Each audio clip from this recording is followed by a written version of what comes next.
এরকম পোলাও হলে খালি খালিও খাওয়া যেতে পারে। হ্যালো বন্ধুরা, ওয়েলকাম টু মজাদার মনিদীপা। চাল 2-3 বার ধুয়ে পরিষ্কার করে নিতে হবে। বাসমতি চাল নিলে ভালো হয়, আমি বাসমতি চাউলই নিয়েছি। এবারে জল ঝরিয়ে নেব। দেখো জল ঝরানো হয়ে গেছে। একটা ফ্রাইং প্যানে ঘি গরম করে নেব। হাতের কাছে যা যা ড্রাই ফ্রুটস থাকে সব দিয়ে দেবে, তাহলে বেশি ভালো লাগবে। আমি কাজু, কিশমিশ, চেরি সব কিছুই দিয়ে দিয়েছি।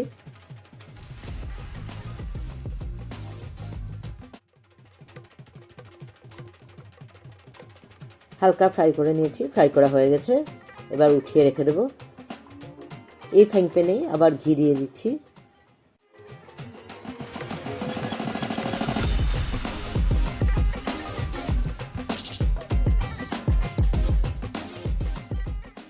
ঘি অল্প গরম হলেই দিয়ে দেব হলুদ,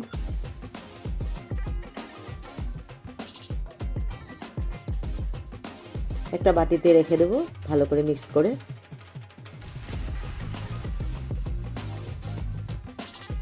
জল ঝরিয়ে রাখা চালে হলুদ মিশানো ঘিটা ঢেলে দেব, তারপর ভালো করে মেখে নেব।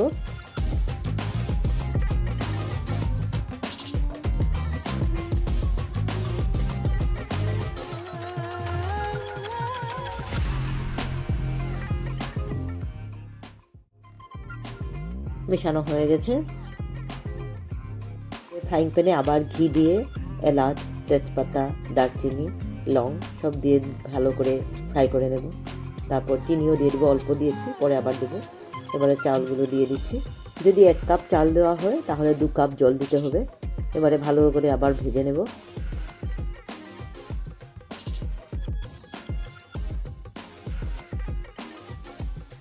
অল্প ভেজে নিয়ে তারপর জল দেব।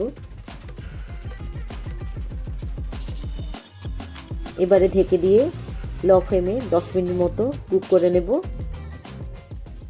চিনি অল্প বেশি করে দিচ্ছি, তোমরা চাইলে কমও দিতে পারো। দিয়ে দিচ্ছি নুন। দুধের সঙ্গে যদি সামান্য হলুদ মিশিয়ে দেওয়া হয় তাহলে এই পোলাওটা খুব টেস্টি হয়ে যায়। দিচ্ছি অল্প ক্যাপসিকাম, তাহলে গন্ধটাও সুন্দর হবে, দেখতেও ভালো লাগবে। কাঁচা পাকা লঙ্কাও দিয়েছি। পোলাওটা প্রায় হয়েই গেছে। এবারে সব ড্রাই ফ্রুটসগুলো দিয়ে দেব। আমি কয়েকটা আমন্ডও ভেজে দিয়েছি।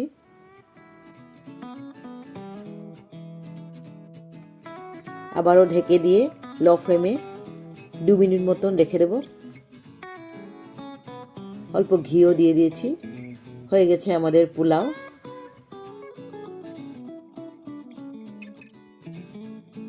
তোমরা চ্যানেলটাকে সাবস্ক্রাইব, লাইক আর শেয়ার করে দিবে।